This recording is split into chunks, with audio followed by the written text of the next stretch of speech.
مراد ايه اللي انت بتعمله ده؟ بتلعب مع ابن الفلاح؟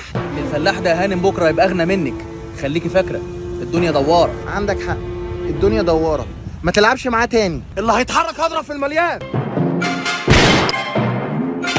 هرب منكو يا اغبياء يا اغبياء يا اغبياء يا اغبياء يا اغبياء. جبت البضاعة، أشوف الفلوس الأول. جبت الفلوس، اشوف البضاعة الاول. جبت البضاعة، أشوف الفلوس الأول. جبت الفلوس. اشوف البضاعة الاول. يوه، مين؟ مراتي وصاحب عمري على سريري، ما الشقة واسعة. طول ما أنا عايش محدش هيقدر يمس شعرة مني. احنا عملنا كل اللي علينا، بس للأسف الوالد لسه عايش.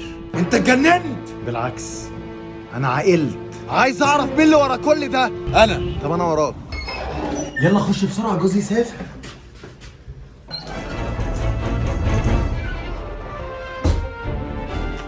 ايه ده؟ رمزي؟ انت مش كنت مسافر؟ ما السفرية اتلغت. ايه ده؟ ايه الصوت ده؟